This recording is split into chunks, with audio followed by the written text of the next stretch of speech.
Hello, Brobs. We're back with Clarice, Lispector's Near to the Wild Heart. I found out from her biographer. Well, I didn't talk to him, but I watched the video.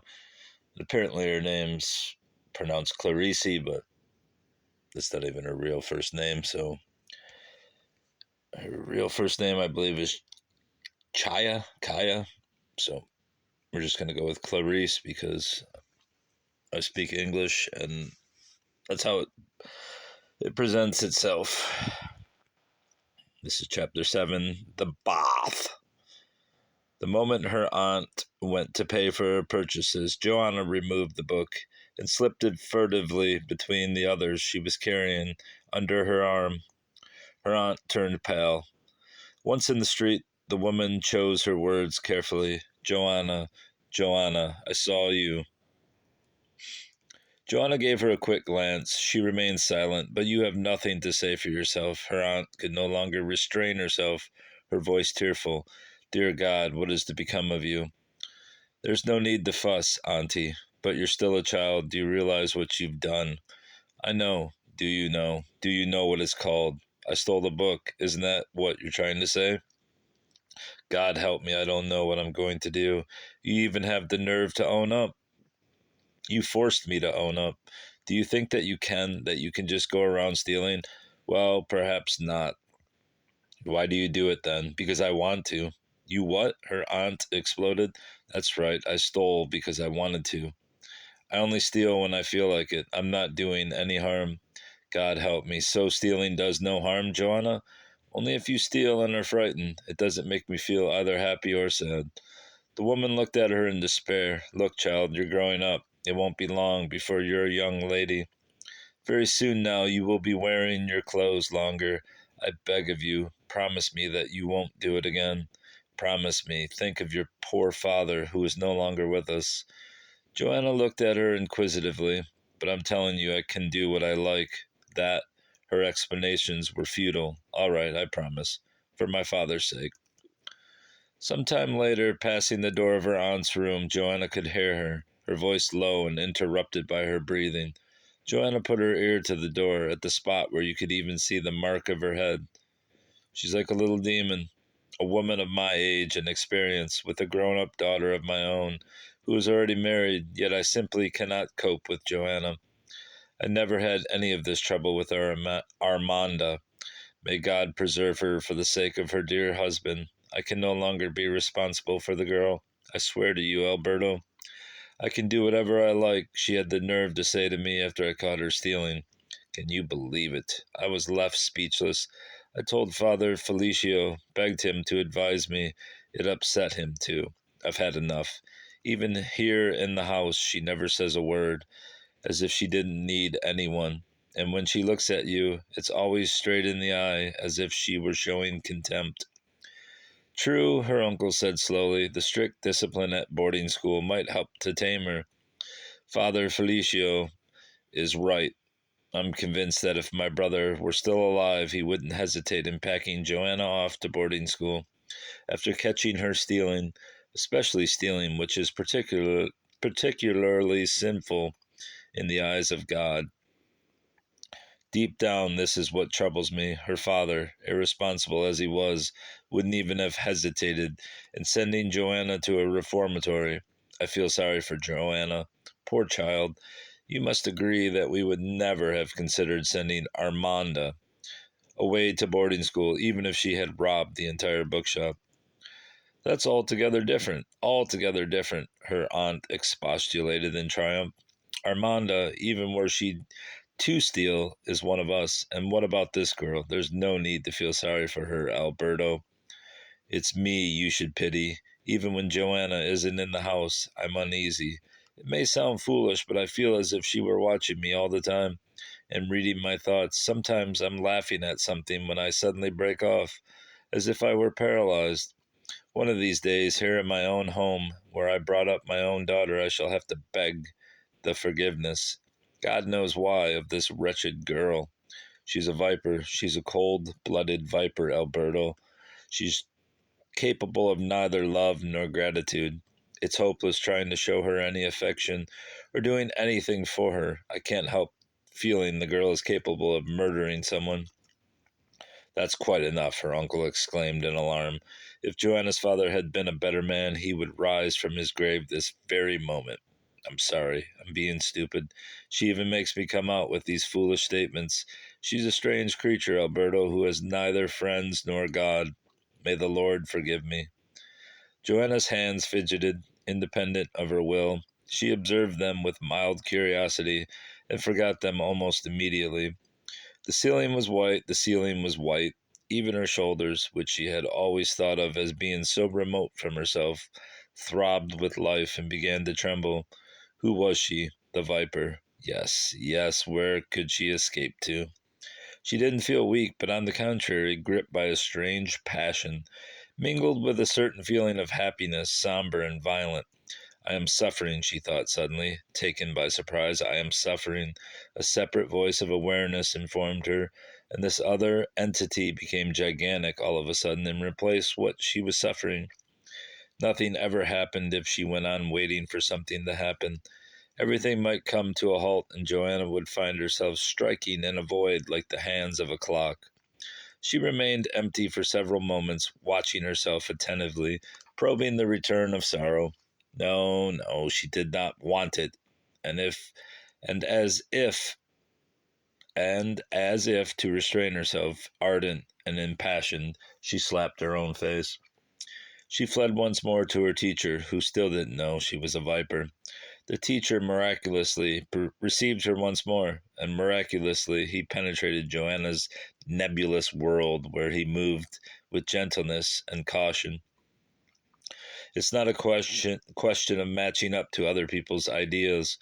The important thing is to be worthy in yourself. Do you understand, Joanna? Yes, yes. He did most of the talking that afternoon. After all, animal existence is summed up in this seeking after pleasure. Human life is more complex. It is summed up in the pursuit of pleasure, in its fear, and above all, in the intervening moments of dissatisfaction. I'm putting it rather simply, but that doesn't matter for now. Do you understand? Every desire is seeking after pleasure. Every moment of remorse, compassion, generosity is its fear. All the despair and searchings for other paths betray dissatisfaction. That's it, summed up, as it were. Do you understand? Yes. When someone spurns pleasure or starts living like a monk in any sense, it's because they have an enormous capacity for pleasure, a dangerous capacity, and so their fear is even greater. Only those who keep their weapons under lock and key are terrified of opening fire on everyone. Yes, I said anyone who spurns, for there are plains, patches of land that will never flower without manure. She went on listening to him, and it was as if her uncle and aunt had never existed, as if the teacher and Joanna herself were isolated within the afternoon, within understanding. No, I really don't know how to advise you, the teacher was saying. Tell me first of all, what is good and what is evil? I don't know. I don't know is not a reply. Try to discover everything that exists inside you. To live is good, she muttered. Evil is what? Evil is not to live. And to die, he probed. No, no, she groaned. What then? Tell me. Not to live is evil, that's all. To die is something else. To die is different from good and evil. Yes, he said without understanding. Fine. Now tell me, for example, who's the greatest man alive today, in your opinion? She thought and gave no reply. What do you like most? He rejoined. Joanna's face lit up. She got ready to speak and suddenly found that she didn't know what to say. I don't know. I don't know, she said in despair. But how? Why then were you almost laughing with pleasure? The teacher asked in surprise. I don't know. He looked at her severely. That you shouldn't be able to name the greatest man alive today, even though you know lots of great men, is all very well. But I refuse to accept that you don't know what you yourself are feeling. She looked at him with dismay. Believe me, the thing I like most of all in the world is what I feel deep inside me, opening out, as it were. I could almost tell you what it is, yet I cannot. Try to explain, he said, frowning. It's like something that's about to be. It's like what? He leaned over, seriously demanding an explanation. It's like wanting to take a deep breath, but there's also fear. I don't know. I don't know. It almost hurts. It's everything. It's everything. Everything, the teacher asked in astonishment. She assented with a nod, visibly moved, mysterious, intense. Everything. He went on looking at her for a second, his small face anguished and powerful. Fine. He seemed satisfied, but she couldn't understand why, since she hadn't got around to saying anything about that. However, if he was saying that's fine, she thought, fervent and submissive, then it was true. Which person do you most admire apart from me? Apart from me, the teacher added. Unless you help me, I shall never get to know you. I shall never be able to guide you. I don't know, Joanna said, wringing her hands under the table. Why didn't you mention any one of the great men who are alive today? You know at least 10 of them. You're much too honest, he said with displeasure. I don't know. Well, it doesn't matter. He recovered his composure.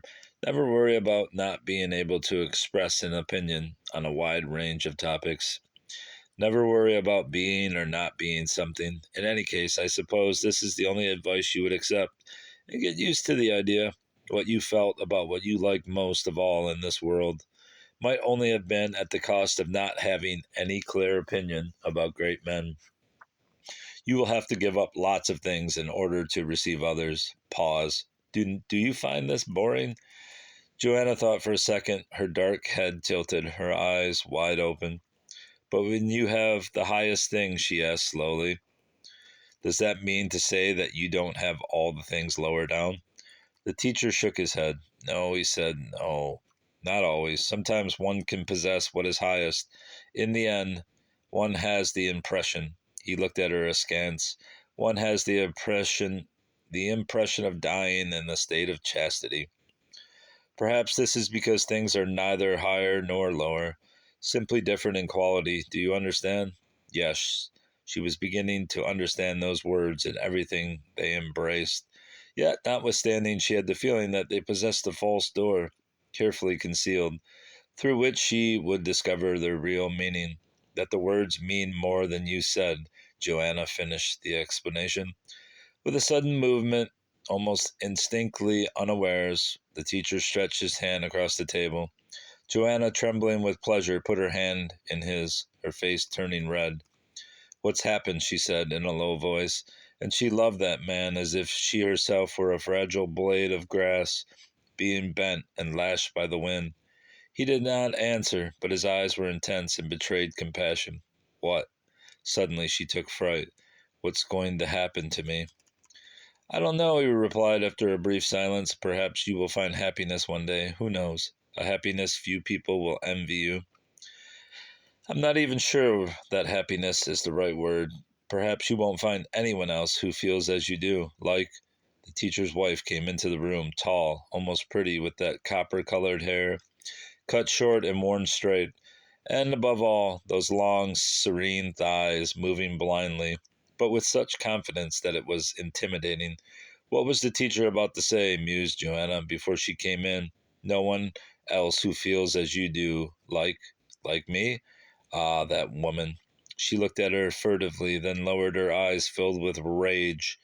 There stood the teacher once more, remote, his hand withdrawn, tight-lipped, indifferent, as if Jonah were simply a little friend, as his wife would say. The latter had approached, had placed her slender hand, white as wax, yet strangely attractive, on her husband's shoulder, and Joanna noted, so full of anguish that she could scarcely swallow, the delightful contrast between these two human beings, his hair still black, his huge body like that of an animal greater than man. Would you like to have your dinner now? His wife asked him. He played with the pencil between his fingers.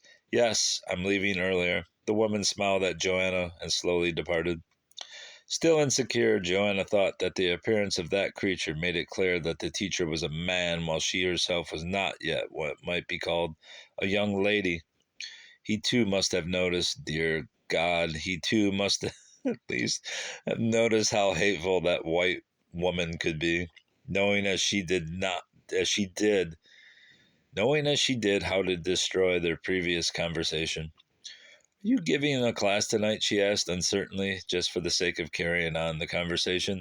And she blushed as she uttered those words. They were so blank, so out of place, not in the tone of voice with which his wife had said, beautiful and serene, "Would you like an early dinner?"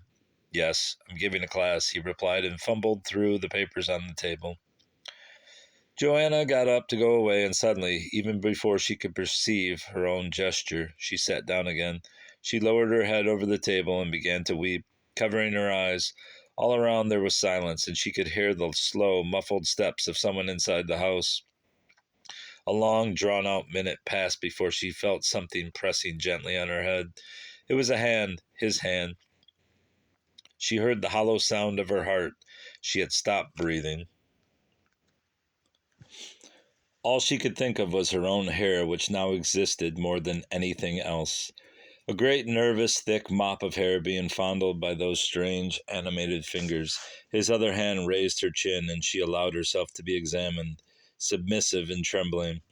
"What brought this on?" he asked, smiling. "Was it our conversation?" She couldn't speak. She shook her head in denial. "What was it, then?" he insisted in a firm voice. "It's just that I'm so ugly," she answered obediently, her voice barely audible. The teacher was startled. He opened his eyes wide, stared at her in amazement. "Now then," he tried to laugh it off. "I had almost forgotten that I was speaking to a little girl." "Who said you were ugly?" He laughed again. "Stand up." She got up, broken-hearted, conscious that her knees were as ashen and opaque as ever. "You're still on the thin side, I agree, but things will improve. Don't you worry," he reassured her. She stared at him from behind those final tears. How could she explain to him? She didn't want to be consoled. He had understood. The teacher met her stare with a frown. "What's this? What's this?" he asked himself with annoyance. She held her breath. "I can wait." The teacher, too, did not breathe for several seconds. He asked in a flat voice which suddenly sounded cold, "Wait for what?" "Until I become pretty, pretty like her." He himself was to blame. That was his first thought, as if he had slapped his own face. He was to blame for having leaned too close over Joanna, for having sought, yes, sought, don't escape, don't escape, thinking that it would go unpunished, her promise of youth, that fragile and ardent stem. And before he could restrain the thought, his hands clenched under the table. It came without mercy. The selfishness and crude hunger of old age was encroaching. Oh, how he loathed himself for having thought of this. Her, his wife, was the prettier? The other one was also pretty, and also the other one of this evening. But who possessed that shapeless body, those nervous legs, breasts still unformed? The miracle still unformed, he thought, feeling giddy, his vision blurred. Who was like clear, fresh water? The hunger of old age was encroaching. He cringed, terrified, furious, cowardly. His wife came back into the room. She had changed for the evening, her compact frame swathed in a blue woolen dress. Her husband stared at her at length, with a vague, somewhat foolish expression on his face. She stared back at him, looking thoughtful and enigmatic, with the merest trace of a smile lurking beneath the surface. Joanna felt inhibited, became insignificant and dull before that radiant complexion. The shame of the scene that had taken place earlier came flooding back and left her feeling absurd. "I'm just going," she said. The wife, or was she mistaken? The wife looked her straight in the eye, understanding, and then raised her head, her bright, steady eyes expressing triumph, perhaps even betraying a grain of sympathy. "When shall we see you again, Joanna? You should come and have a chat with the teacher more often." "With the teacher," she said, toying with intimacy, and she was white and smooth, not miserable and not knowing about anything, not abandoned, not with dirty knees like Joanna. Joanna got up, and she knew that her skirt was too short, that her blouse was sticking to her tiny, underdeveloped breast. She must escape, run to the beach, lie face down on the sands, hide her face, listen to the sound of the sea. She shook the woman's soft hand, shook his great paw, bigger than a man's hand. "Don't you want to take your book?" Joanna turned around and caught him. She caught his expression. Discovery shone inside her. That look resembling a handshake, that look that knew she longed for the beach. But why so weak, so bereft of happiness? What had happened in the end? Only a few hours ago they were calling her a viper. The teacher fled, his wife waiting. What was happening? Everything was retreating. And suddenly the setting detached itself in her conscience with a screech, stood out in every detail, burying, burying, burying the characters under a huge wave. Her very feet were floating. The room where she had spent so many afternoons glowed in the crescendo of an orchestra, making no sound, taking revenge on her distraction. From one moment to the next, Joanna discovered the unsuspected power of that quiet room. It was strange, silent, absent, as if they had never set foot there, as if it were some reminiscence. Things had preserved themselves until now and then drawn near to Joanna, surrounding her, shining in the semi-darkness of twilight. Perplexed, she saw the naked statue standing on top of the gleaming display cabinet. The lines gently faded as in the finale of a movement. The silence of those elegant, immobile chairs transmitted itself to her brain, draining it slowly. She heard quick footsteps out in the street, saw that tall, thoughtful woman staring at her as well as that stockily built man with bent shoulders. What did they expect of her? She was frightened. She felt the hard cover of the book between her fingers, far, far away, as if a great chasm were separating her from her own hands. What then? Why did every human being have something to say to her? Why? Why? And what did they want of her, constantly sucking her dry? Vertigo, rapid as a whirlwind, took control of her head, causing her legs to wobble. She stood before them for several minutes, silent, absorbing the atmosphere of the house. But why were people not entirely surprised at her inexplicable attitude towards them? Ah, one could expect everything from her. The viper, even what appeared strange. The viper, ah, the pain, the happiness that was paining her. The couple stood out from the shadows, motionless before her, and only in the teacher's expression was there any hint of surprise. I felt dizzy, she told them in a hushed voice, and the display cabinet continued to shine like an enshrined saint. She had barely spoken, her vision still clouded, when Joanna sensed an almost imperceptible movement coming from the teacher's wife. They looked at each other, and something mean, avid, and humiliated in the wife made the stupefied Joanna begin to understand. It was her second attack of vertigo that day. Yes, it was her second attack of vertigo that day. Like the sounding of trumpets, she stared at them intently. I must get out of this house, she called out in her excitement. The room grew increasingly darker, and any moment now she would arouse fury in this man and woman, like an outburst of rain, like an outburst of rain. Her feet sank into the sand, and when they emerged once more, they were leaden. It was already night. The sea tossed, dark and restless, its waves lashed against the shore. The wind had nestled in her hair and blew her short fringe in all directions. Joanna no longer felt giddy. A rough arm now weighed on her bosom, a consoling weight. Something will come soon, she thought in haste. This was the second attack of vertigo on the same day. In the morning, when she jumped out of bed, and now there is more and more life in me, she vaguely realized. She started to run. Suddenly she was freer, more enraged at everything. She felt triumphant, but it wasn't rage. It was love, a love so strong that it could only release its passion in a violent outburst of wrath. Now I am a viper all on my own. She remembered that she had left the teacher for good, and that after their conversation she would never be able to return. She felt that he was far away, in that setting which she now remembered with horror and estrangement. All on her own.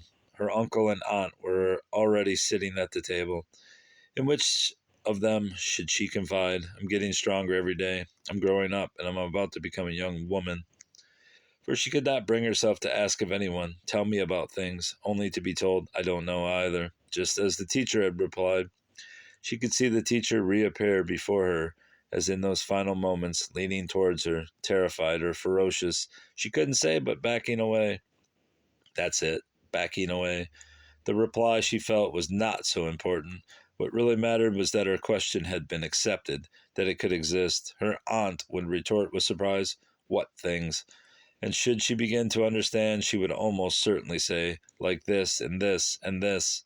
With whom would Joanna now speak of the things that exist as naturally as one speaks of those other things that simply are? Things that exist, others that simply are. She was surprised at this new and unexpected thought, which would live from now onwards like flowers on a grave. That would live. Other thoughts would be born and would live, and she herself was more alive. Wild happiness cut into her heart, lit up her body. She pressed the glass between her fingers, drank water with her eyes closed, as if she were sipping wine. Bloody and glorious wine, the blood of God. No, she would not tell anyone that everything was slowly changing. That she had put away her smile like someone who finally switches off the light and settles down to sleep. No human beings could now be permitted to enter her inner world and merge therein. Her relations with other people became increasingly different from the relations she maintained with herself. The sweetness of childhood disappeared without trace.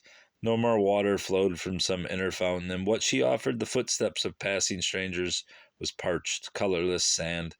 But she was walking onwards, ever onwards, as one walks along the shore, the wind caressing her face, blowing her hair back. How was she to tell them this is the second attack of vertigo today, even though she desperately wanted to confide in someone? For no one else in her life, no one else would probably ever say to her like the teacher, one lives and one dies. Everyone was forgetting that all they wanted to do was to amuse themselves. She looked at them. Her aunt amused herself with the house, the cook, her husband, with her married daughter and visitors. Her uncle amused himself with his job, his farm, a game of chess, the newspapers. Joanna tried to analyze them, thinking that in this way she could destroy them. Yes, they were fond of each other in a distant, familiar way. From time to time, absorbed in their games, they would glance at each other anxiously, as if to reassure themselves that they still existed, only to resume that lukewarm distance between them which lessened when one of them went down with flu or had a birthday. They certainly slept in the same bed, Joanna thought without satisfaction or malice. Her aunt held out the plate of bread in silence. Her uncle didn't so much as raise his eyes from his plate. Eating was a matter of great concern in that household, Joanna continued. During meals, his arms resting firmly on the table, the man nourished himself as he gasped for breath because he suffered from heart trouble. As he chewed with some crumb or morsel of food stuck to his mouth, he started he stared with a glazed expression at some object or other, his attention focused on the inner sensations produced by the food. Her aunt crossed her ankles under her chair. With puckered eyebrows, she ate with a curiosity which renewed itself with every mouthful, her face rejuvenated and mobile. But why were they not sitting back comfortably in their chairs today? Why were they taking so much care not to make a noise with their cutlery, as if someone were dead or asleep? It's because of me, Joanna decided. Around the dark table, under the light weakened by the lamp's soiled fringes, silence, too, had settled that night. Now and then Joanna paused to listen to the sound of those two mouths chewing, and to the quick, restless tick-tock of the clock. Then the woman lifted her eyes, and rooted to the spot with her fork in one hand, she waited, apprehensive and defeated. Joanna averted her gaze. Triumphant, she lowered her head with a profound happiness that was inexplicably mingled with a sharp tightening in her throat, making it impossible to sob. Has Armando not come? Joanna's voice accelerated the tick-tock of the clock, provoked a sudden rapid movement at the table. Her uncle and aunt eyed each other furtively. Joanna sighed aloud. Was she afraid of her then? Armando's husband isn't on duty today, so she isn't coming to dinner, her aunt finally replied. And suddenly, as if satisfied, she began eating. Her uncle chewed more quickly. Silence returned without dissolving the distant murmur of the sea, so they didn't have the courage. When am I being sent to boarding school? Joanna asked. The soup tureen slipped from her aunt's hands. The dark, cynical broth spread rapidly over the table. Her uncle rested his knife and fork on his plate, anguish written all over his face. How do you know that? He stammered in confusion. She had been listening at the door. The drenched tablecloth gave off gentle fumes like the dying embers of a fire. Immobile and mesmerized, as if she were confronting something beyond remedy, the woman stared at the spilled soup, which was rapidly getting cold. All right, Bobs, that's all for now. I'm at about the 30-minute mark, and my nose is running like a sieve. Not that you needed to know that, but no one's ever going to get to this point in this video anyway, except maybe a cat lady or something. Yeah, this book is somewhat proof that a 23-year-old should not write a novel. It's disjointed. I would say frivolous, because it is, but that might hurt some people's sensibility, and they'd say, why do you keep reading? I'm going to read because I can. I don't have to agree with it, do I? No. Goodbye. Goodbye, Rob. Goodbye.